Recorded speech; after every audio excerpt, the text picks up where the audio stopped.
મજધાર પસી નૈયા હવે તો એક કિનારો તું, હવે તો એક કિનારો તું, આ ભવના સાગર.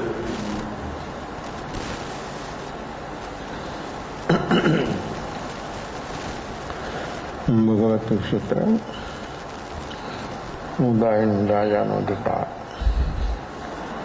उदायन राजा द्रव्य और भाव, निश्चय और व्यवहार, नई निक्षेप અને પ્રમાણથી આત્માનું જેવું છે તેવું સ્વરૂપ જેણે અનુભવ્યું. અનુભવ અલગ, મન બુદ્ધિની અવસ્થા અલગ, વિચાર ચિંતન મનન અલગ.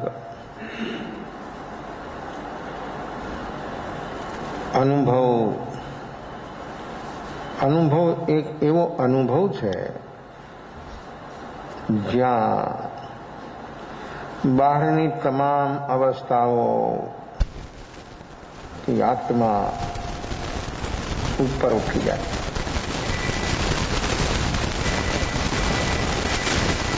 અવસ્થાઓ તો ચાલે છે, આવે છે જાય છે. ઉદયયોગ સંયોગની સમસ્ત અવસ્થા પ્રતિક્ષણ બદલી જ રહી છે. પણ એ બધાનો આત્મા કેવો સાક્ષી બની જાય છે. સાક્ષી બની જાય ત્યારે સ્વયં સિવાયની સામે બીજું કાંઈ જ નથી. એવો સાક્ષી ભાવ જે છે તે વર્તમાન બરાબર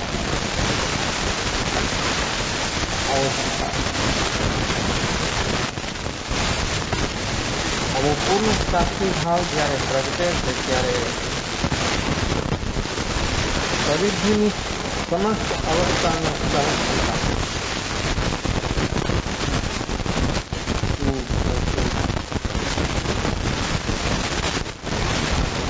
અનુકૂળ પ્રતિકૂળ સંયોગ, અનુકૂળ સંયોગનો વિયોગ, પછી વસ્તુ હોય, વ્યક્તિ હોય, ક્ષેત્ર હોય, ક્લાઇમેટ હોય. અનુકૂળનો વિયોગ, પ્રતિકૂળનો સંયોગ જે નથી ચાહતો તે તેની સામે આવે. જો એની સામે આવો જો સાક્ષી ભાવ હોય એ બધું જ જે કાંઈ ચાલી રહ્યું છે વર્તમાનમાં તે બધું તેની મેળાએ બદલી જાય. કારણ કે બદલવાના સ્વભાવવાળું છે.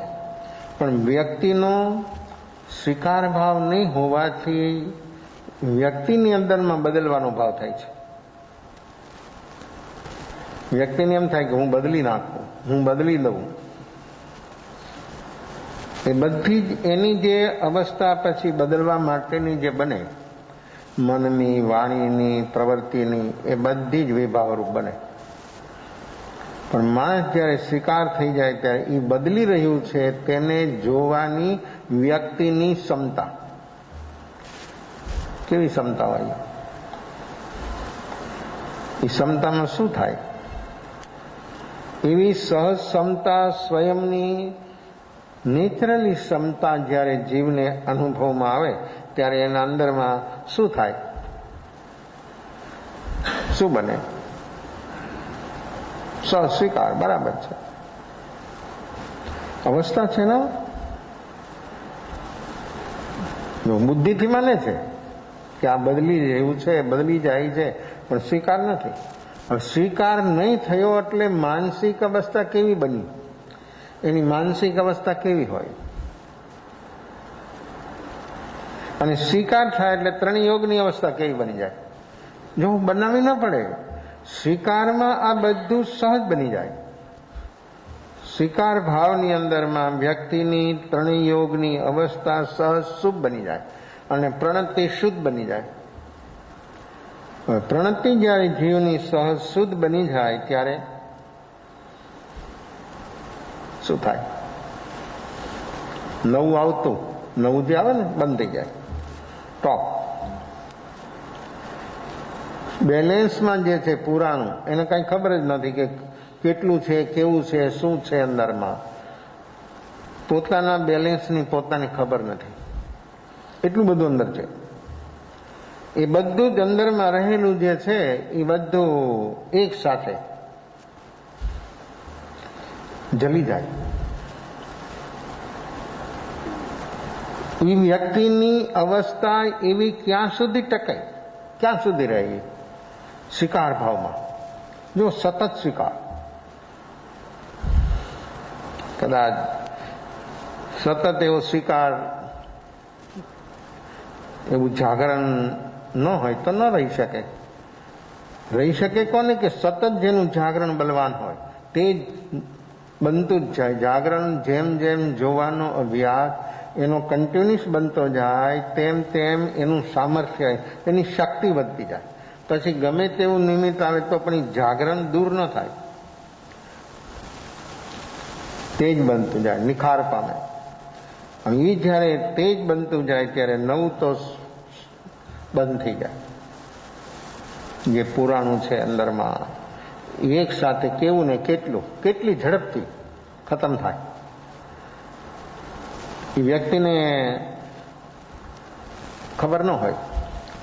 એ વ્યક્તિની ખબર વગર આ બધું અંદરમાં બદલાટ સહજ બની જાય અને આત્મા જેવો છે તેવો તેને અનુભવમાં આવી જાય.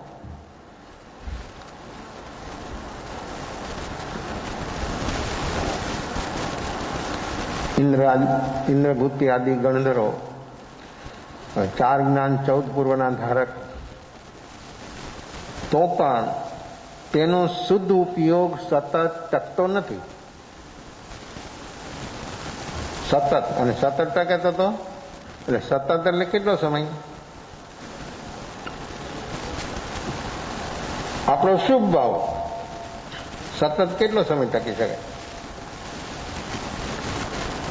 અશુભમાંથી વ્યક્તિ શુભમાં આવે ને આવે, કોઈ પણ જીવ હોય એને શુભમાં આવે જ છે. સતત અશુભ ચાલતું એમ પણ નહીં, સતત શુભ ચાલતું એમ પણ નહીં. તો શુભ અશુભ બંધરૂપ છે, પણ શુભ સતત કેટલા સમય સુધી રહે? આ બધાની સ્થિતિ છે નક્કી, આપણે નક્કી નથી કરેલું. એ વ્યક્તિની વર્તમાન અવસ્થા નક્કી થયેલી જ છે. એ રીતે જ વ્યક્તિની અવસ્થાઓ ચાલી રહી છે અને ચાલે. તો ઉત્કૃષ્ટ કોઈ પણ ભાવ, અશુભ, શુભ અને શુદ્ધ, આ 3 છે. ઉત્કૃષ્ટની સ્થિતિ અંતર્મુખની બધાની,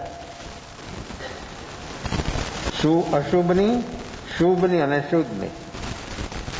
હવે એટલો સમય કન્ટિન્યુઅસ એની અવસ્થા જે ચાલતી હોય એમાં 48 મિનિટ પૂરી થાય અને એનું સામે પરિણામ. શુભ અશુભમાં બંધરૂપ અવસ્થા અને શુદ્ધમાં મુક્તિ. સમસ્ત ઘાતી કર્મો જે છે સત્તામાં કેટલી સ્થિતિના છે, કેટલા છે એનો હિસાબ નથી કાંઈ.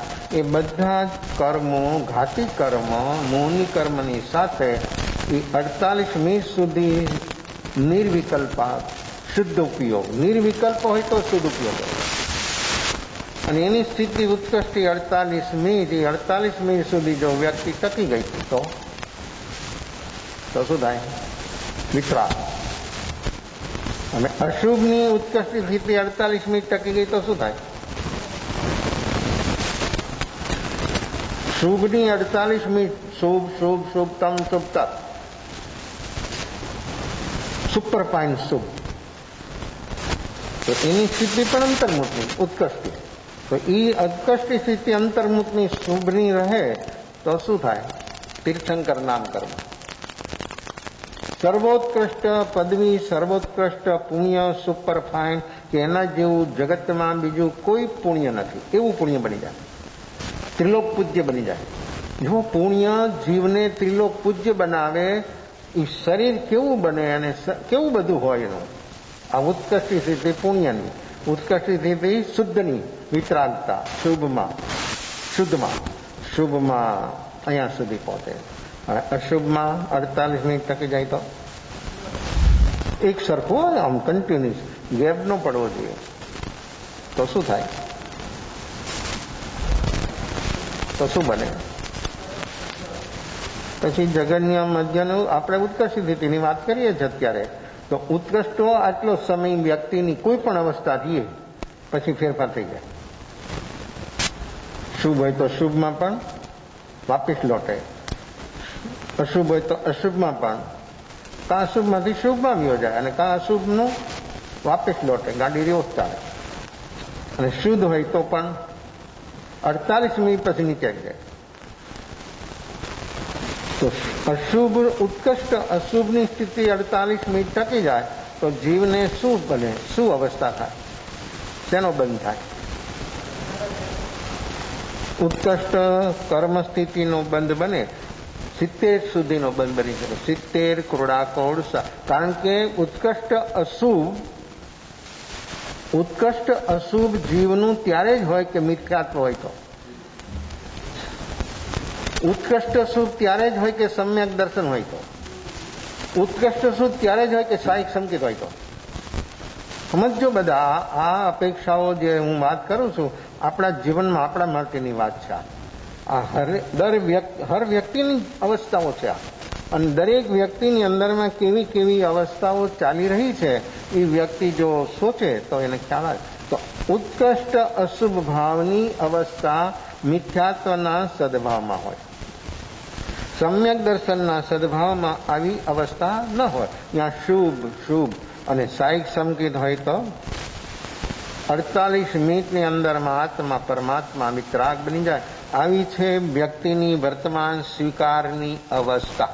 સ્વીકાર જે છે તે બસ બરાબર સ્વીકાર, તે સ્વભાવરૂપ ધર્મ. ભાગાભાગી કરવી એ ધર્મ નથી. જ્યાં છો ત્યાં ખરી જાઓ, ડૂબી જાઓ ભીતરમાં. મારી વર્તમાન અવસ્થા શું ચાલી રહી છે અને એ જોવાની ક્ષમતા તો વ્યક્તિને ધ્યાનની ગહેરાઈમાં જ આવે. ધ્યાનની ગહેરાઈમાં ડૂબ્યા વગર ભીતર જોવાની ક્ષમતા કદી પ્રગટે નહીં. તો જેને અંતરનું અવલોકન, એનો અભ્યાસ સતત ચાલતો હોય એ વ્યક્તિ જલ્દીમાં જલ્દી આ કાર્ય કરી શકે અને એનું કાર્ય આવું સહજ બની જાય. બનાવવું ન પડે. આવી છે જીવની આંતર અવસ્થા સ્વીકાર ભાવની. આ ઉડાયનની અવસ્થા કેવી બની? કેવો સ્વીકાર ભાવ? કેટલી ને કેવી એની બહારની પરિધિની બધી અનુકૂળતાઓ છતાં આવો સ્વીકાર ભાવ. અને આ સ્વીકાર ભાવ જ્યારે જીવનમાં બની જાય ત્યારે વ્યક્તિ સર્વોત્કૃષ્ટ અવસ્થા સુધી, પરમાત્મા સુધી પહોંચ્યા આગળ ખુદ જ પરમાત્મા બની જાય. પરમાત્મા સુધી પહોંચી જાય એમ નહીં, ખુદ આત્મા પોતે જ પરમાત્મા બની જાય. આવી છે આપણી વર્તમાન અવસ્થા. તો આવો શુભ અનુકૂળ ઉદયનો પણ સ્વીકાર. અને જ્યારે આવો સ્વીકાર થાય ને બધી જ પ્રતિકૂળતા હોય એનો જ્યારે સ્વીકાર થાય તો અનુકૂળતાનો સ્વીકાર ન થાય, પ્રતિકૂળતાનો સ્વીકાર ન થાય. કેમ?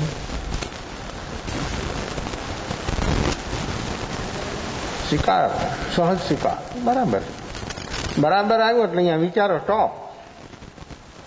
આ અવસ્થા જે ચાલી રહી છે બરાબર, બસ. પછી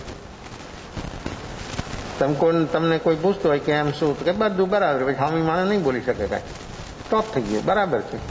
હવે બધી જ અવસ્થા એની બરાબર છે. પછી શું પૂછવાનું, શું કરવાનું? પૂર્ણ વિરામ. બસ બધું બરાબર એટલે પૂર્ણ વિરામ. અને પૂર્ણ વિરામ એટલે પૂર્ણ સાક્ષી ભાવ. પૂર્ણ સાક્ષી ભાવ પૂર્ણ સ્વીકાર. અને આવો પૂર્ણ સ્વીકાર જ્યારે જીવનમાં જીવનો બને છે ત્યારે જીવ કેવો બની જાય અને કેવી એની અવસ્થા, જે એનું સહજ સ્વરૂપ છે. આત્મા પોતાનું જે નિજ સ્વરૂપ છે એ નિજ સ્વરૂપને એવી ક્ષણોમાં અનુભવવા માટે એ જીવ ભાગ્યશાળી બની શકે છે. આ કાર્ય સ્વીકાર ભાવથી શક્ય સંભવિત બની. તો અનુકૂળનો સ્વીકાર થાય, બધું અનુકૂળ. શારીરિક, માનસિક, વ્યવહારિક, કૌટુંબિક, આર્થિક, પરમાર્થની તો આવું અનુકૂળ બધું હોય અને માણસનો સહજ સ્વીકાર થાય તો શું થાય? તો અનુકૂળતામાં જે અનુકૂળતા આપણને ભાષે છે, અનુકૂળતા જે આપણને લાગે છે, એ અનુકૂળતા બહારની, અગર શરીરની પહોંચે મન સુધી. બસ બહારની બધી અનુકૂળતાઓ, પ્રતિકૂળતાઓ એ પહોંચે મન સુધી, એનાથી આગળ નહીં. જો માણસ એવો જાગૃત હોય તે મનથી ઉપર ઉઠી ગયો હોય તો વ્યક્તિનો સહજ સ્વીકાર બની જાય. તો એવી અવસ્થામાં પણ સ્વભાવરૂપ ધર્મ એને અનુભવમાં આવ્યા વગર રહી ન શકે. અને એવી પ્રતિકૂળતા હોય બધા જ પ્રકારની, બધી જ શારીરિક, માનસિક, વ્યવહારિક, કૌટુંબિક, આર્થિક, બધું. અને પરમાર્થનું લક્ષ્ય હોય તો શું થાય? તો શું બને? જો અનુકૂળતા છે બધી પણ પરમાર્થનું લક્ષ્ય નથી, પ્રતિકૂળતા બધી છે પણ પરમાર્થનું લક્ષ્ય છે, શું થાય? શું બને? શું થાય એનું કામ? આવું પરમાર્થનું લક્ષ્ય હોય અને જ્યારે આવી અવસ્થા હોય બહારની, ત્યારે એ આત્મા અંદરમાં કેવો બધા જ પ્રકારની અપેક્ષાઓથી ઉપર ઉઠી ગયો હોય, સહજ સ્વીકાર હોય. વર્તમાન જે ચાલી રહી છે અવસ્થા બરાબર છે, એમાં છે શું? બરાબર છે, એ જોઉં છું. એ જે અવસ્થા બદલી રહી છે, ચાલી રહી છે, હું એને જોઉં છું.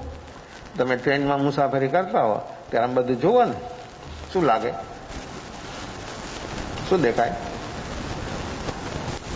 પ્લેનમાં તમે જોઈ ન શકો, ટ્રેનમાં જોઈ શકાય. શું લાગે? તમારી ટ્રેન ચાલે છે પણ તમને બહારમાં બધું શું દેખાય? કેવું ફરતું લાગે? તો ઈ ફરે છે કે તમે ફરો છો? એ તો સ્થિર છે. બહારના ઝાડ, પાન, જમીન, એ બધું, માણસો જે કામ કરતા હોય ખેતરમાં, એ બધા તો સ્થિર છે. પણ માણસની ટ્રેન ચાલે છે એટલે માણસના અંદરમાં એમ થાય છે કે આ બધું ચાલે છે. પ્રતિકૂળ ઉદયમાં એમ લાગે કે આખું બ્રહ્માંડ મારી ઉપર તૂટી પડ્યું.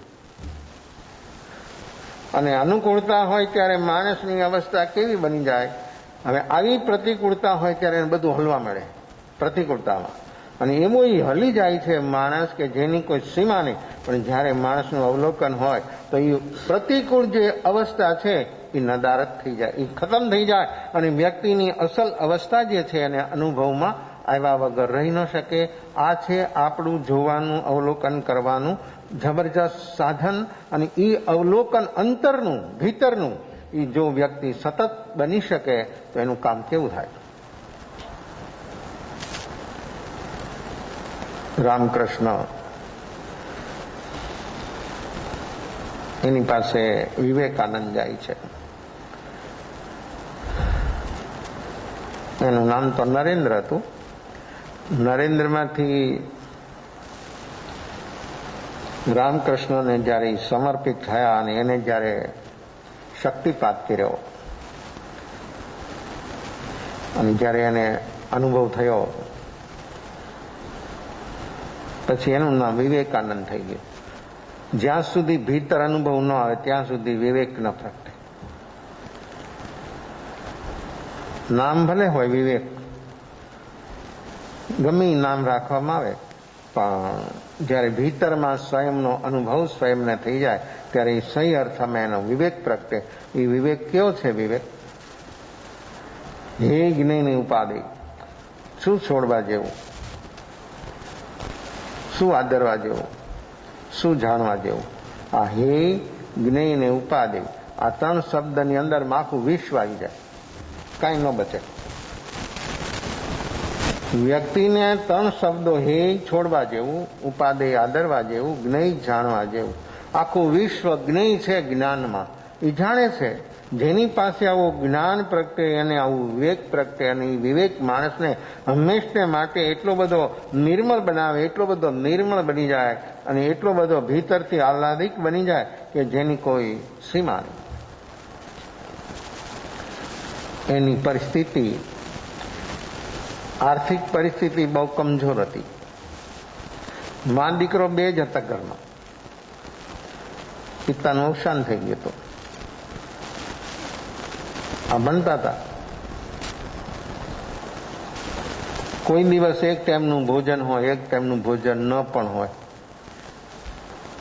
આવી એની આર્થિક સ્થિતિ હતી.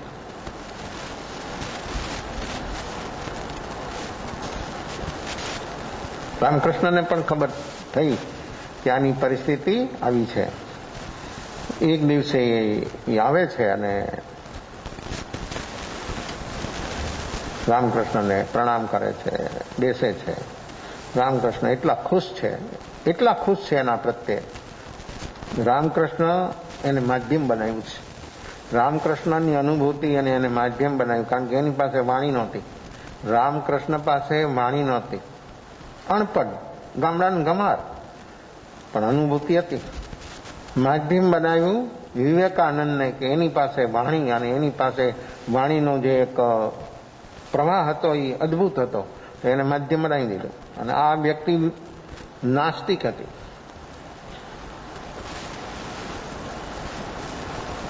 નાસ્તિક અને આસ્તિક, યથાર્થ નાસ્તિક, સાચો નાસ્તિક, સાચો આસ્તિક કોઈ શોધ કરી નથી. બંને તથાકથિત છે, બે સરખા. સાચો નાસ્તિક જે પરમ નાસ્તિક બને તે જ પરમ આસ્તિક બને. જ્યાં સુધી સહી અર્થમાં નાસ્તિક ન બને ત્યાં સુધી સાચો આસ્તિક ન બને. કુનકુનાઈ અવસ્થાની અંદરમાં એનું કામ ન થાય. માણસ કે આમ ને આમ, થોડીક વાર દહીં હારું, ઘડીક વાર દૂધ હારું, તો કોઈ દી કાંઈ ઠેકાણે જ ન પડે, કાંઈ થાય જ નહીં. સ્થિરતા ન આવે ભીતરમાં. સ્વરૂપની પ્રાપ્તિ માટે સ્થિરતા ન આવે. એના ભાવની અંદરમાં કોઈ દી સ્થિરતા ન પ્રગટે. અને આ સ્થિરતા ન આવે ત્યાં સુધી આત્માનું કલ્યાણ જે કરવું છે એ શક્ય ન બને.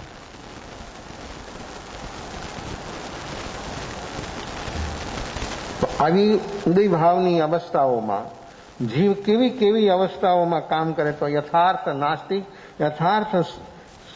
નાસ્તિક તો તે જ છે કે જેને શોધ કરી હોય, અને એ શોધ કરી હોય એવી શોધ કરે કે એને નક્કી થઈ જાય, શોધ કરતા પ્રેક્ટિકલી શોધ કરી હોય, અને એ શોધ કરતા નક્કી થાય કે આત્મા છે અગર નથી. આપણે તો માની લઈએ છીએ, સાંભળીને માની લઈએ છીએ, અગર વાંચતા હોય તો કે આત્મા છે. એ તથાકથિત આસ્તિક, સાચો આસ્તિક નહીં. સમય આવે ત્યારે એનું આસ્તિક પણ ફૂટબોલ થઈ જાય. ઉદયનો એક એવો હલ્લો આવે, એવો એક ફોર્સ આવી જાય પ્રતિકૂળ ઉદયનો, તો એની રહેલી આસ્તિકતા ક્યારેક ક્ષણમાં નાસ્તિકતામાં પલટી જાય. એક જ ક્ષણ લાગે, એને વધારે સમય ન લાગે. પણ માણસ જો શોધ કરી હોય, એની પાછળ ડૂબ્યો હોય ને કે નાસ્તિક સાચો નાસ્તિક, તો સાચો આસ્તિક બની શકે. કોઈ કે આત્મા છે તો આપણે એમ કહીએ કે આસ્તિક છે. ધર્મ છે, કર્મ છે, પુણ્ય છે, પાપ છે, આત્મા છે, પુનર્ભવ છે, આવું બધું માને એટલે આપણે એમ કહીએ કે આસ્તિક છે. તથાકથિત નાસ્તિક કે આ કાંઈ નથી, આસ્તિક કે આ બધું છે, એ સાંભળીને કે છે. ઓલો એમ કે છે કે આ બધું ખોટું છે, આમાં કાંઈ છે નહીં, તો એ પણ નાસ્તિક તથાકથિત, આ પણ નાસ્તિક. સહી અર્થમાં નહીં. સાચો આસ્તિક તો તે બની શકે કે જેણે અનુભવ કર્યો હોય, એ આસ્તિક બને. સાચો નાસ્તિક કે જેણે શોધ કરી હોય, પૂરેપૂરી શોધ કરી હોય, અને પછી નક્કી થાય કે આત્મા નથી, ત્યારે કહેવાય કે પરદેશી. પરદેશી એવી શોધ કરી અને નક્કી કર્યું કે આત્મા છે જ નહીં. અને એક બે નહીં, હજારો મનુષ્યને એને ટુકડા કર્યા, હજારો ટુકડો કરીને જોવે, આત્મા નથી, ફેંકી દીધી. પણ જ્યારે આવો સહી નાસ્તિક બન્યો ત્યારે એક જ વખતનો ઉપદેશ કેસી સ્વામીનો સાંભળ્યો. શું થયું? ક્યાં પહોંચ્યો? કેવી છલાંગ લાગી જુઓ. નક્કી હતું કે કઈ છે જ નહીં, આ ધર્મ પુણ્ય. અને આખા રાજ્યની અંદરમાં એની ઘોષણા કરાવી હતી કે કોઈ ધર્મ કરશે એને લાવો મારી પાસે. કોઈ પણ કાંઈ પણ કરે, મંદિર, મસ્જિદ, ગુરુદ્વાર બધું સમાપ્ત, કાંઈ નહીં એના આખા રાજ્યમાં. કોઈ કીધું કે આ કરે છે, ધર્મ કરે છે, છાનો માનો કરતો એને ખબર થાય, અને કોઈ એને સમાચાર આવે એટલે બોલાવે, એને સુવાડી દે સીધો જેનું ફેંસલો. અહીંયા પોતાની એવું એક હથિયાર બનાવ્યું હતું, એનેથી ફટ કાપે એના શરીરને, અને એક એક અંગને જોવે ને આત્મા ન દેખાય, ફેંકી દે. આવો નાસ્તિક. પણ એક જ વખત જ્યારે કેસરી સ્વામીને એને સાંભળ્યા, શું થયું એનું? કેવો આસ્તિક બન્યો? કેવી છલાંગ લાગી એની? શું થયું? હજારો મનુષ્યને કાટનાર માણસ એકાવતારી થઈ શકે? થઈ ગયો. કેમ થાય છે? આ આસ્તિકતા જ્યારે અનુભવમાં આવે છે, આસ્તિક એટલે આત્મા, મારો આત્મા મને અનુભવમાં આવી ગયો, પછી વાત બધી પૂરી થઈ ગઈ. પછી જગતની અંદરમાં કોઈ અજ્ઞાત નથી. મારો જેવો આત્મા છે એવો જ જગત બધાનો આપણે બોલીએ છીએ મિત્તિ મેં સબ બોલીએ છીએ, અનુભવ નથી. અનુભવ થાય તો પછી મૈત્રી બનાવવી ન પડે, બધાની સાથે મૈત્રી બની જાય. જગતમાં કોઈ એનું દુશ્મન નહીં, કોઈ એનું વેરી નહીં, બધા જ આત્મા પરમાત્મા. આપણે બોલીએ છીએ કે આત્મા સ્વ પરમાત્મા, એ આપણા શબ્દો છે, પણ જે દિવસે મને અનુભવ થઈ ગયો આત્માનો, તેમાં બધામાં એને પરમાત્મા દર્શન થાય. બાકીનું બધું જ ગૌણ છે. એની ગમે તે અવસ્થા હોય બહારની, પણ એની અંદરમાં એને તો પરમાત્માનું જ દર્શન થાય. આ છે સાચું આસ્તિકપણું. તો આવો નાસ્તિક ને આસ્તિક, તો આ તો નાસ્તિક હતા, પૂરેપૂરા નાસ્તિક. અને બધાને પૂછે આત્મા છે, બસ કોઈ પણની પાસે જાય, સાધુ સંન્યાસીની પાસે પૂછે સીધું આત્મા છે, અને એ પણ વાંચેલી પડે રોકેલી વાતો બોલે એટલે સીધા કે આમાં કઈ નથી, બીજો પ્રશ્ન જ નહીં. ગમે ત્યાં જાય સીધો પ્રશ્ન આત્મા છે. કેવી રુચિ હતી એની, આત્માને જાણવાની રુચિ કેવી હતી.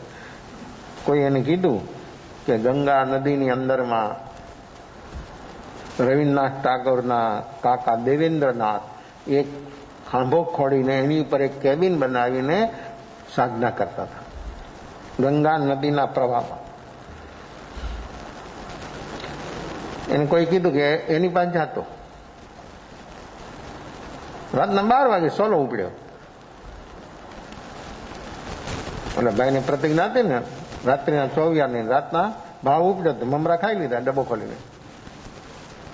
કેવી કેવી માણસના મનની અવસ્થાઓ હોય છે, અને માણસનું મન ક્યાં ક્યાં કઈ કઈ રીતે દોડે છે ક્ષણ ક્ષણમાં. રાતના 12 વાગે ઉપડ્યા ઘરથી ગયા. રાતના હોડી થોડી હોય, 12 વાગે ચંપલાઈ નદીમાં. કેવું પાણી હોય ઠંડુ. ગંગા હિમાલય ઓગળીને બરફ ઓગળીને જ પાણી આવે. એનું પાણી કેટલું ઠંડુ હોય. પડ્યા અંદર અને પહોંચ્યા, ખાંભાને પકડ્યો એટલે ખાંભો તો હલવા માંડ્યો. અંદરમાં બેઠા હતા દેવેન્દ્રનાથ, એને એમ થયું કે આ કોણ, અત્યારે કોણ છે આ. એ થોડા ઝીઝકી ગયા. ખાંભો પકડીને ચડ્યા ઉપર ચડીને ઠોક્યું અંદર, ખોલો. એટલે કીધું અત્યારે તો હા અત્યારે ખોલો. ખોલે છે. સીધું જ પૂછ્યું આત્મા છે. ઓલા એ ખોલીને ઉભા છે અને એ જ પ્રશ્ન કર્યો કે આત્મા છે. અને એમ થયું કે આ વળી અત્યારે આ રાતના 12 વાગે આત્માને જાણવા વાળો કોણ આવ્યો. એ ઝીઝકી ગયા હતા. એનો જવાબ એને બરાબર ન લાગ્યો. સીધો માર્યો ધૂપકો અહીંયાથી નીચે ગંગામાં. આવી એની આત્માને જાણવાની જિજ્ઞાસા રુચિ હતી. અને એ કોઈએ કહી દઉં એમ જ કે જા તું રામકૃષ્ણ પાસે. 2, 5, 10 માણસો બેઠા હતા. રામકૃષ્ણ કોઈ દી પ્રવચન નથી આપ્યું. કોઈ પૂછે તો એના જવાબ આપે.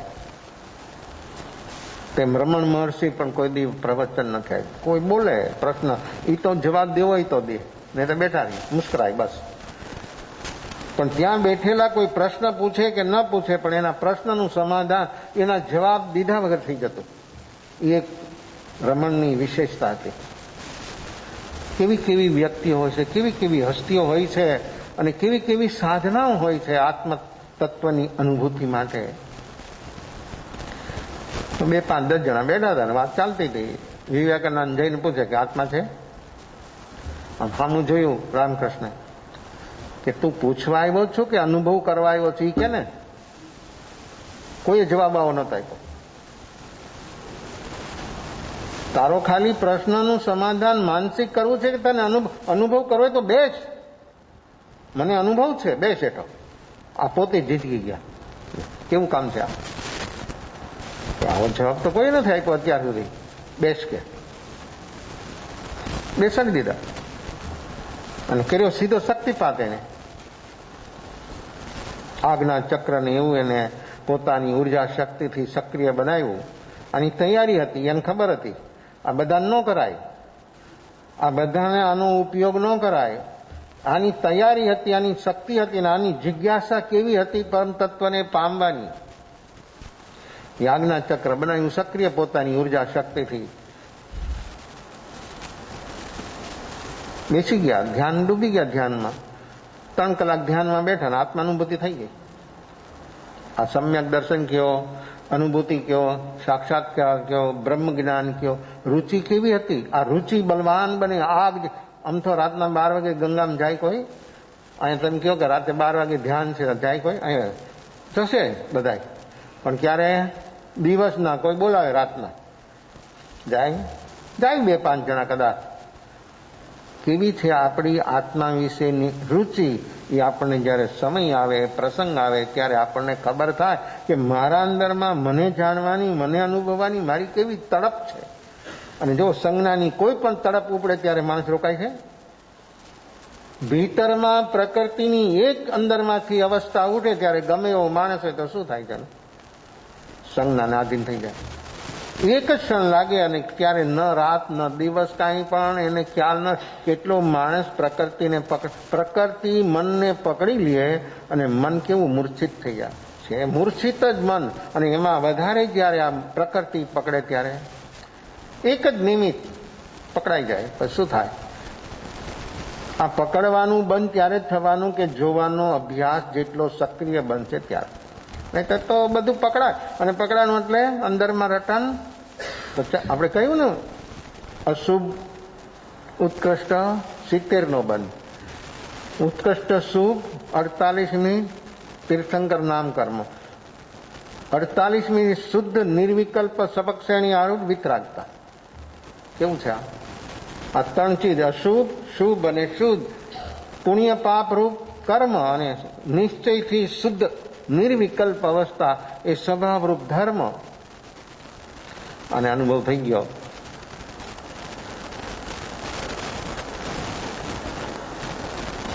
ઝકઝોરે છે ને દંડોળે છે.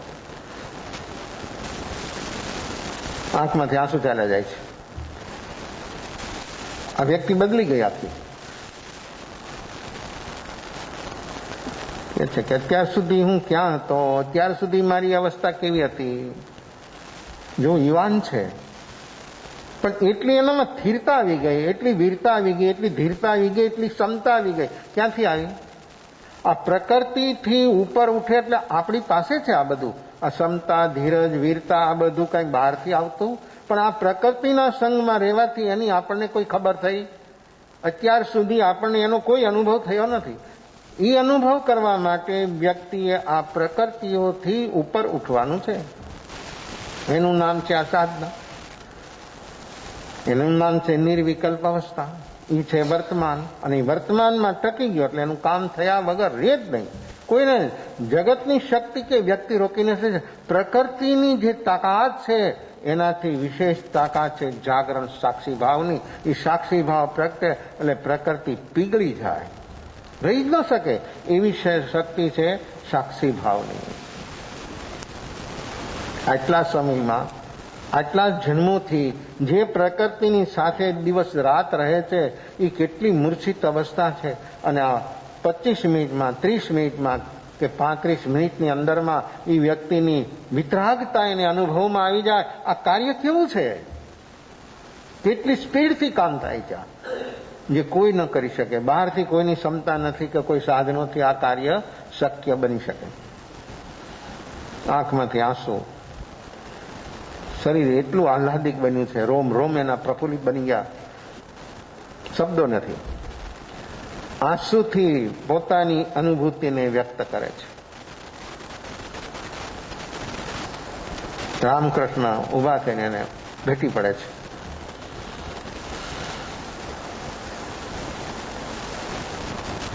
બોલ, હવે તારે પૂછવું જ કઈ આત્મા વિશે? આત્મા શું છે ખબર થઈ તને? હા ભગવાન, આખી બધું બદલી ગયું.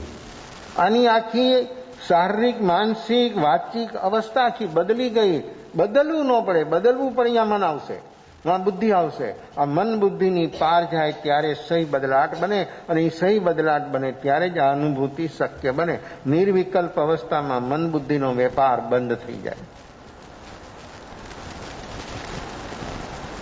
કંઈ કહેવું નથી, કંઈ બોલવું નથી. આપનો શું હું આભાર અને ઉપકાર માનું એ મારી પાસે શબ્દો નથી.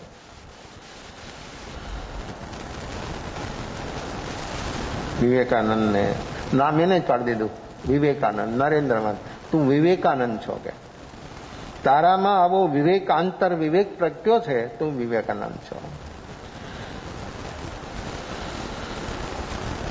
કેવી છે આંતર જગતની અવસ્થા? આંતર જગત કેવું છે?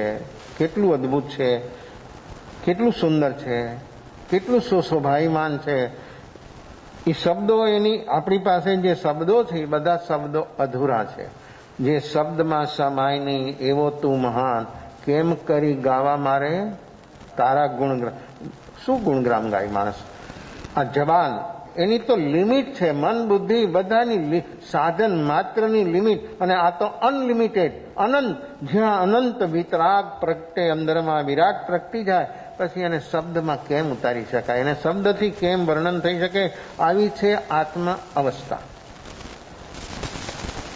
સમર્પિત 100% થઈ ગયો, વિવેકાનંદ થઈ ગયા, વિવેક પ્રગટી ગયો. સમય જાય છે, એક દિવસે આવે છે અને રામકૃષ્ણ કહે છે કે જા માગી લે તારે જે જોઈએ. આની આર્થિક, આ સ્વીકાર શું ચીજ છે? આ સ્વીકાર શું ચીજ છે?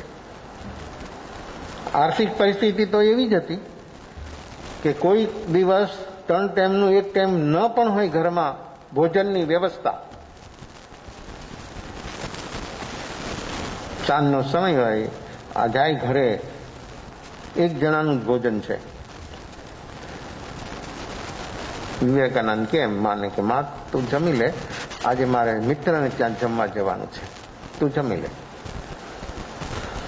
પોતે બહાર જાય, એક ચક્કર મારીને પાણી પીને પાછા આવી જાય કે હું જમી આવ્યો. રામકૃષ્ણ આજે કે જાતર જે જોઈ માગી લાજ.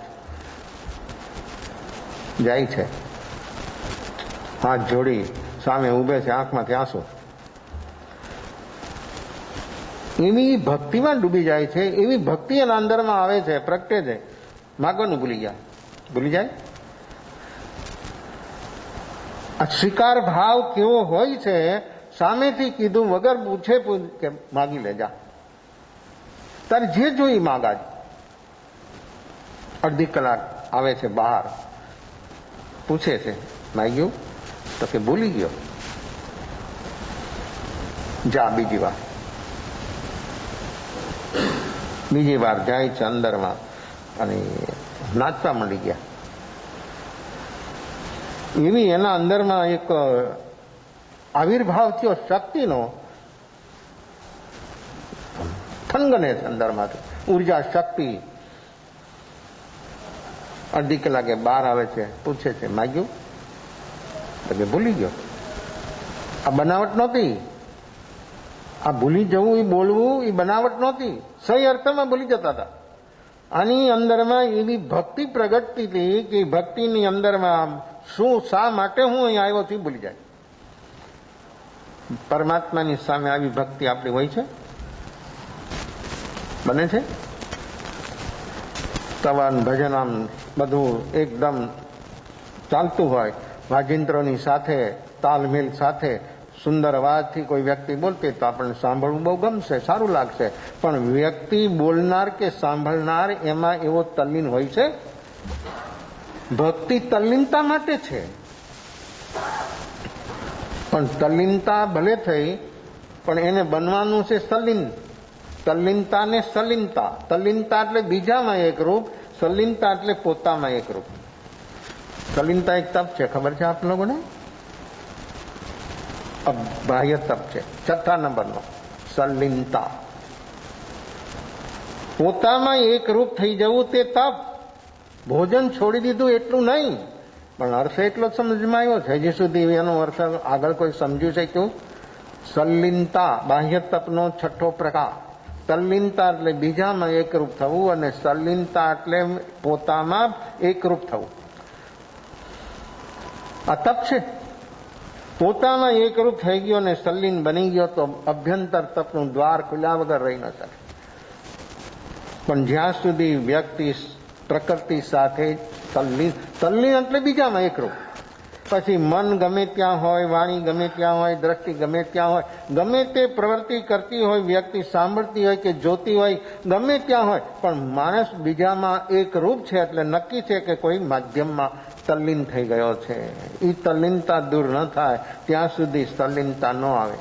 અને સાંભળવામાં પણ તમે તલ્લીન થશો તો પણ તમે પરને જાણશો, સ્વને નહીં જાણ. એ સ્વને જાણવા માટે તો સલ્લીન બનવું પડશે. એ શબ્દ આવ્યો, ચોટ લાગીને માણસ જો ભીતર ડૂબી જાય તો એ સલ્લીન બની જાય, નહીતર તો એ તલ્લીન જ રહેવાનો છે. તલ્લીન થવું એટલે બીજામાં એકરૂપ થઈ જવું, સલ્લીન બનવું એટલે પોતામાં એકરૂપ થઈ જવું. આ છઠ્ઠા પ્રકારનો તપ છે, બાહ્ય તપ. ત્યારે અભ્યંતર દ્વાર ખુલે અને અભ્યંતર તપ શરૂ થઈ જાય. જ્યાં સુધી આ અવસ્થા ન બને ત્યાં સુધી અભ્યંતર તપ કદી સંભવી શકે નહીં. બાહ્ય તપથી માણસનું મન અને શરીર ઠીક બનશે.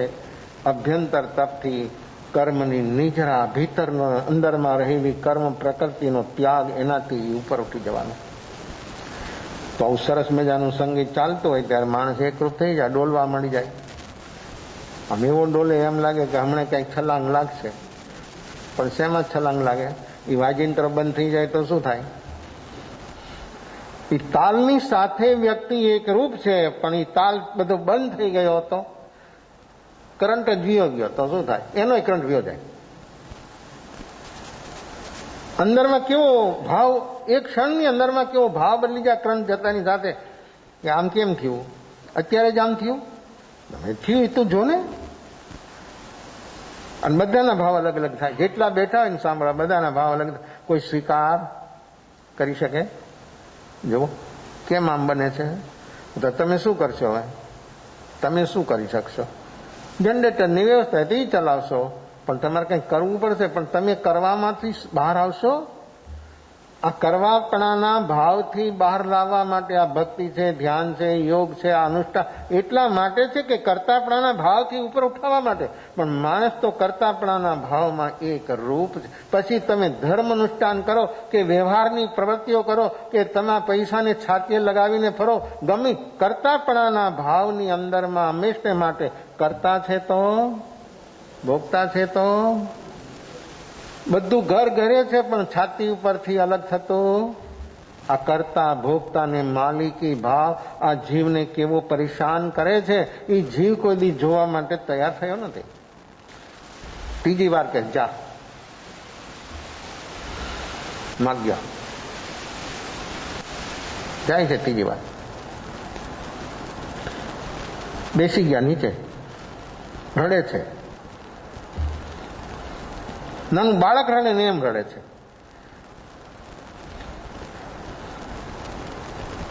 આંસુ પણ એક અભિવ્યક્તિ છે. આંસુ આંસુ છે, પણ આંસુ ઘણા પ્રકારના હોય છે, અનેક પ્રકારના છે. આ એવા રડે છે, એવા રડે છે. માણસમાંથી જયારે સંકોચ દૂર થાય ત્યારે માણસ સભાની વચ્ચે રડી શકે.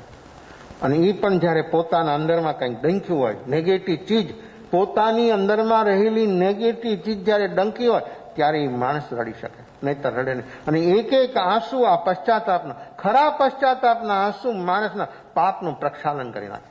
પાપ એનું ધોવાઈ જાય, પાપ સાફ થઈ જાય. પણ માણસ એવો સરળ બની શકે ત્યારે આ બને, રડે છે.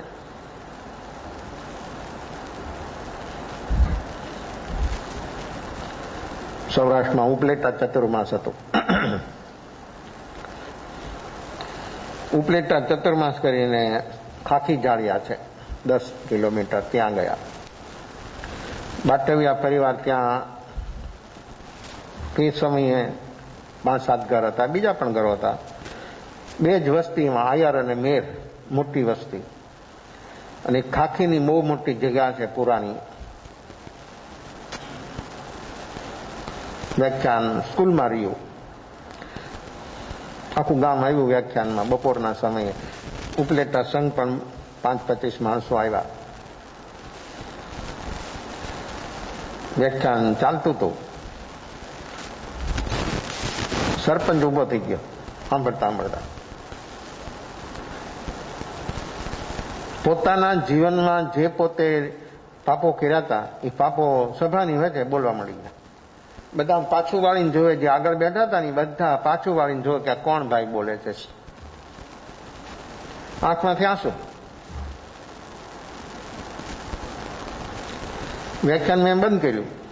લોકો એને સાંભળવામાં તલ્લીન થઈ ગયા. 2-5 મિનિટ બોલાવી. પોતાના જીવનની નેગેટિવ જેટલી અવસ્થા સમજથી અત્યાર સુધીની જે કંઈ બની હતી એ આંસુ જાય છે અને બોલે છે. સભા પણ સ્તબ્ધ થઈ ગઈ. બધા ઓળખતા હતા, ગામના માણસો તો ઓળખે ને. ઘણા માણસો કે હું તો એની છઠ્ઠીને ઓળખું છું. કેવા કેવા શબ્દ પ્રયોગો માણસોના હોય છે. અમે પોતાને નથી ઓળખતા, બીજાને ઓળખે.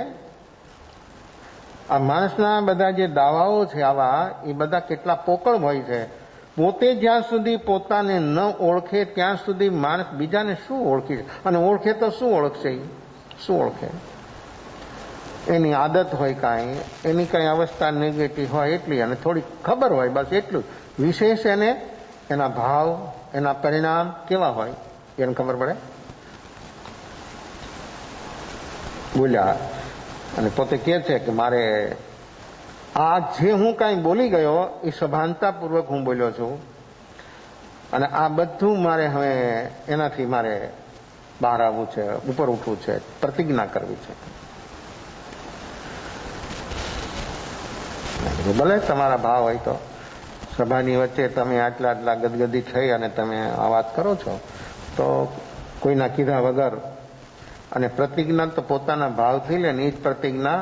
કદાચ પ્રતિજ્ઞા સાચવી શકશે કદાચ, પણ ભાવ તો બગડ્યા વગર રહે જ નહીં. પણ જ્યારે ભાવથી થાય ત્યારે ભાવ નહીં બગડે. ત્યારે ભાવને સમૃદ્ધ બનાવવા માટે પ્રતિજ્ઞાથી માણસને ખબર જ નથી. માણસ તો એમ કે છે કે હું આ પ્રતિજ્ઞા કરી એટલે પાપથી બચી ગયો. નો બચ ભાઈ પાપથી. તારા ભાવ સારા રહેવાના, તારા ભાવ શુભ રહેવાના, પણ પાપથી તો તું ત્યારે જ બચવાનો કે સમ્યક દર્શન થશે ત્યારે. મિથ્યાત્વ જેવું કોઈ પાપ નથી અને સમ્યક દર્શન જેવો કોઈ ધર્મ નથી. જ્યાં સુધી મિથ્યાત્વ માણસમાં પડ્યું છે ત્યાં સુધી પુણ્ય થશે, પણ ફૂંક મારી ત્યાં ઉડી જાય એવું. અને જ્યારે સમ્યક દર્શન પ્રાપ્ત થશે ત્યારે પુણ્ય સુપર ફાઇન ક્વોલિટીનું પુણ્ય થશે, વગર કરે પુણ્ય થશે. અને ધર્મ તો માણસની છલાંગ લાગી જાય. આવી છે અવસ્થા. આ ભાઈએ પોતાના જીવનમાં જે કંઈ હતું એની સભાની વચ્ચે પોતે પ્રતિજ્ઞા લીધી. ઉપલેટા સંઘના પ્રમુખ ચંદુભાઈ શેઠ બેઠા હતા સામે, મારી સામે મોકટી બાંધીને સામયિક લઈને બેઠા હતા. મેં કીધું એમને, મેં કીધું 4 મહિના મેં તમારી સામે વ્યાખ્યાનો આપ્યા, ઉપલેટા સંઘમાંથી કોઈ માણસ ઉભો થયો? કેમ? તો આ જે ભાઈ બોલ્યો એવા તમારા અંદરમાં કોઈનામાં વિચારો નથી, એવી પ્રવૃત્તિઓ પણ છે, એવી મને ખબર છે, છતાં કેમ? 4 મહિના લગાતાર, અને કેટલું 3 ટાઈમ. સવારે વ્યાખ્યાન પછી સીધી વાંચણી પછી રાતના ચર્ચા, અને ભાઈઓ આવે બધા શાસ્ત્રોના પ્રશ્નો, જીવનનો એક પ્રશ્ન નહીં. જીવનને શુદ્ધ કેમ કરવું, જીવનની ઉન્નતિ કેમ કરવી, જીવનનું સ્થાન કેમ કરવું, આ બધા રાઉન્ડમાંથી બહાર કેમ આવવું, એની કોઈ વાત જ નહીં. મેં કીધું 4 મહિનામાં હું તમારી સામે ધૂણ્યો રાતને દિવસ, તો એક વ્યક્તિ ઊભી ન થઈને આ પહેલું જ મારું પ્રવચન સાંભળ્યું આ ભાઈએ. અને જુઓ કે તમે સાંભળ્યું ને ભાઈ બોલાવી, તો કે વાત તો સાચી. તો ગામડાની પ્રજા હજી પણ ગમે ત્યાં, સાઉથમાં બોલો કે સૌરાષ્ટ્રમાં બોલો, ગુજરાતમાં બોલો કે મહારાષ્ટ્ર, દુનિયાના કોઈ પણ શહેરોમાં, પછી ગામડા, અમેરિકાના પણ જે ગામડાઓ છે ને ત્યાં પણ તમે જઈને વાત કરો ને તો એ પણ માણસો એટલા જ ભાવથી સાંભળવા તૈયાર છે. આજે શહેરીકરણ જે થયું છે અને એની અંદરમાં જે માણસની ભાગદોડ દિવસ રાત ચાલી રહી છે, એમાં આવી બધી આત્માની ઉન્નતિની વાતો જે છે એ બધી ગૌણ બની ગઈ છે અને માત્ર અર્થ લાભની વ્યવસ્થા બહુ આગળ વધી ગઈ અને આત્માની વાત જે છે બધી ગૌણ બની ગઈ. ત્રીજી વાર વિવેકાનંદ ગયા અને રડે છે. રડ્યા તો કેવા રડ્યા? મન મૂકીને રડ્યા. અડધી પોણી કલાક બહાર આવે છે. નાના બાળક જેવી નિર્દોષતા એના ફેસ ઉપર જોવામાં મળે એવી એની અવસ્થા બની ગઈ. રામકૃષ્ણ પૂછે છે, માગ્યું? ભૂલી ગયો. ત્રીજી વખત કહ્યું અને આ અંદરમાં જાય અને આખી અવસ્થા એની બદલીને બહાર આવે. રામકૃષ્ણ કહે છે ને કે આજે તે જો માગ્યું હોત તો તારો ને મારો સંબંધ કાયમને માટે કટ. સમજાય છે? તારો ને મારો જે ગુરુ શિષ્યનો સંબંધ નાતો જે જોડાયો હતો ને એ કટ થઈ જતો. કેમ?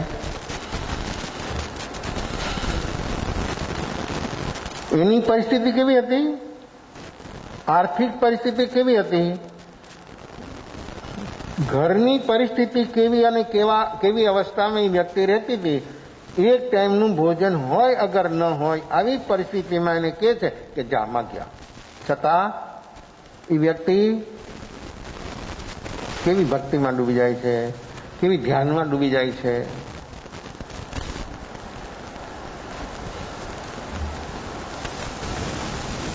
આજે તારી પરીક્ષા હતી. આ તારા જીવનની એક પરીક્ષામાંથી તું ઉત્તીર્ણ થયો છું 100%. હવે જે તારું સ્થાન મારી પાસે હતું ને અનેક ઘણું વધી ગયું. રામકૃષ્ણ કે ચાલ તારી જે તૈયારી, તારી જે યોગ્યતા એ આજે મને પૂરેપૂરી ખ્યાલ આવી ગયો કે તારો વર્તમાન સ્વીકાર ભાવ કેવો રહે છે. આવી તારી પોઝિશન, આવી પરિસ્થિતિમાં પણ તું કોઈ દી હલતો નથી અને તું કોઈ દી હલીશ પણ નહીં. આ જીવની આંતર અવસ્થા કેવી હોય છે, આ સાધના અને આ સાધનાની અંદરમાં વ્યક્તિને કેવી રુચિ લગન હોય ત્યારે વ્યક્તિ અહીંયા સુધી પહોંચી શકી હોય. બહારની બધી જ અવસ્થાઓ આવી હોવા છતાં એ વ્યક્તિની અંદરમાં કોઈ ઈચ્છા નહીં, કોઈ અપેક્ષા નહીં, કોઈ માંગ નહીં. સહજ સ્વીકાર જે વર્તમાન અવસ્થા ચાલી રહી છે ઉદયની, શારીરિક, માનસિક, વ્યવહારિક, કૌટુંબિક, આર્થિક અને પરમાર્થને જે વ્યક્તિ પામી હોય એ વ્યક્તિને બહારનું કોઈ મૂલ્ય ન હોય અને પરમાર્થ સુધી ન પહોંચે અને આ બહારનું બધું જ મૂલ્ય હોય. આવી પરમાર્થ અને પરમાર્થ સુધી પહોંચ્યા વગર દુઃખના કારણો કદી મીટે એવી કોઈ સંભાવના. આ દુઃખના કારણો મિટાવવા માટે માણસ વર્તમાનમાં કેવો જાગ્યો, કેવું એનું જાગરણ સાક્ષી ભાવ છે. અને જાગરણ સાક્ષી ભાવ જ્યાં સુધી આવું ભીતરમાં ન પ્રગટે ત્યાં સુધી એનું કાર્ય દુઃખના કારણો, મારી ભીતરમાં રહેલા દુઃખના કારણો, આ જન્મ, જરા ને મરણ એ દુઃખ છે, એના કારણો દરેક જીવની ભીતરમાં છે. હવે એમાંથી એને બહાર આવવું કેમ અવાય? એ કારણો જ મિટાવાના છે અને કારણ મીટે તો જન્મ મરણ મીટી જાય અને જન્મ મરણથી માણસ જ્યારે મુક્ત થઈ જાય તો શિવ રમણીને ભરે. મુક્તિ, આવી મુક્તિને જો આપણે અનુભવી હોય તો અહીંયા અત્યારે માણસને એનું સેમ્પલ પ્રાપ્ત થઈ શકે એમ છે. પણ માણસની વર્તમાન આવી અવસ્થામાં આવો સ્વીકાર તો એ વ્યક્તિની આંતર અવસ્થા કેવી હોય, એ વ્યક્તિ ક્યાં સુધી પહોંચી શકી હોય ત્યારે એની આંતર અવસ્થાઓ આવી બની શકે છે. અને વિવેકાનંદ ને રામકૃષ્ણ ભેટી જાય છે. શિષ્યના હૃદયમાં તો ગુરુનું સ્થાન હોય, ગુરુના હૃદયમાં શિષ્યનું સ્થાન, ભક્તનું હૃદયમાં તો ભગવાન હોય પણ ભગવાનના હૃદયમાં ભક્ત ક્યારે હોય, ક્યારે બને? આ કેવી ઘટના છે? સીતાજી આપ્યો હતો ને નવલખો હાર હનુમાનજીને, એક એક મોતી તોડીને જોયું કે આમાં રામ છે. તો કે રામ ક્યાં? તો ક્યાં રામ ન એનું મારે કંઈ કામ નથી. કે તો સીતાજી એટલા ભાવ આવેશમાં આવી ગયા કે આમાં રામ નથી, તો રામ ક્યાં છે? ખોલી છાતી, પોતાના હાથથી નાખૂનથી છાતી ખોલી નાખી, અને અંદરમાં શું દેખાણું સીતાને? જ્યાં રામ નો હોય એને મારે કામ જ નથી કે આ નવલોકો તો તમારા માટે છે, મારા માટે તો ફટકિયા મોતી, મારે એનું કોઈ મૂલ્ય નથી. જ્યારે આત્માને આત્માનું મૂલ્ય સમજાય છે અને અનુભવ થાય છે ત્યારે વ્યક્તિને બહારની કોઈ અવસ્થાનું એને મૂલ્ય હોતું નથી. તો ભગવાનના ભક્તના હૃદયમાં તો ભગવાન હોય, પણ ભગવાનના હૃદયમાં ભક્તનું સ્થાન ક્યારે બની જાય? ક્યારે બને? ભગવાન મહાવીરના હૃદયમાં પણ ભક્તોનું સ્થાન હતું, ખબર છે? વિતરાગ હતા ને, તો એના હૃદયમાં ભક્તોનું સ્થાન હતું. શ્રાવિકાનું પણ, એવી શ્રાવિકાઓ પણ હતી. અને આ જ ભગવતી સૂત્રની અંદરમાં સુલસા શ્રાવિકા, ચંપા શ્રાવિકા એના ઉલ્લેખો છે, એના અધિકારો છે. સુલસા શ્રાવિકા કેવી કેવી કેવી એની શ્રદ્ધા અને કેવી એની ભક્તિ પરમાત્મા મહાવીર પ્રત્યે કે જેની કોઈ જોડ ન મળે, આવી એની અંદરમાં શ્રદ્ધા. અને એ શ્રદ્ધા એના હૃદયની અંદર એ સુલસાના ભાવ ભગવાન સુધી હંમેશને માટે પહોંચી જાય. કેવા ભાવ? તો કેવા ભાવ છે? ગમે ત્યાં હોય ને ગમે તે અવસ્થામાં હોય, પણ ભગવાન સુધી સુલસાના ભાવ પહોંચી જાય. અને ભગવાન કે સુલસાની જે શ્રદ્ધા છે એ અવર્ણનીય છે. એનું કોઈ વર્ણન શબ્દ દ્વારા કોણ બોલે? વિતરાગ મહાવીર એમ બોલે કે સુલસાની શ્રદ્ધા એને કોઈ દેવ ન ડગાવી શકે. કેવી હશે શ્રદ્ધા? સુલસા શ્રાવિકા થઈ ગઈ ભગવાન મહાવીરના સમયમાં, ભગવાન મહાવીરના શાસનમાં, અને ભગવાન મહાવીરના હૃદય સુધી પહોંચી ગઈ એની ભક્તિ. આવી શ્રદ્ધા એક નહીં અનેકવિધ આત્માઓ આવા શ્રદ્ધા અને આવી શ્રદ્ધાને ભક્તિ જ્યારે ભીતરમાં કોઈની ભીતરમાં પણ પ્રગટે ત્યારે એ ભગવાનના હૃદય સુધી પહોંચ્યા વગર રહી ન શકે. આવી ભક્તિ, આવી શ્રદ્ધા આપણી અંદરમાં પણ પ્રગટે અને આપણે પણ આ ભીતરમાં દુઃખોના કારણે મિટાવવા માટે સદભાગી બનીએ, એવી શુભ મંગલ ભાવના વિશેષ ભાવભેદ અવસરે. નમો યંદાણં નમો સિદ્ધાણં નમો યરિયાણં નમો વજ્રયાણં નમો લોયે સવસાવણં સૌપંચનમકારો સ્વભાવપણાસણો મંગલાણં ચ સ્વયસિંહ બળમં હવૈ મંગલં દલારે મંગલં હરિયંતા મંગલં સિદ્ધા મંગલં સાહુ મંગલં કૈવલી પનંદોધો મંગલં દલારે લઘુતમાર્યંતા લઘુતમા સિદ્ધા લઘુતમા સાહુ લઘુતમા કેવલી પનંદોધો લઘુતમા દલારે શરણં ભજામિ અરિહંતા શરણં ભજામિ સિદ્ધા શરણં ભજામિ સાહુ શરણં ભજામિ કેવલી પનંદં ધમં શરણં ભજામિ ચારમંગલિં યારુક્તં યારસંગરજે બહુસાગરમાનરદે સકલકર્મણોણિયન મોક્ષતણા સફલિયનન્ન ભાવદરી જય ગુણનાય જૈવદરી જયદાય સંસારવાય શરણાજાર અવરશરણ નહીં કો જય નરનારી આદરે અક્ષય અવિચલ પદો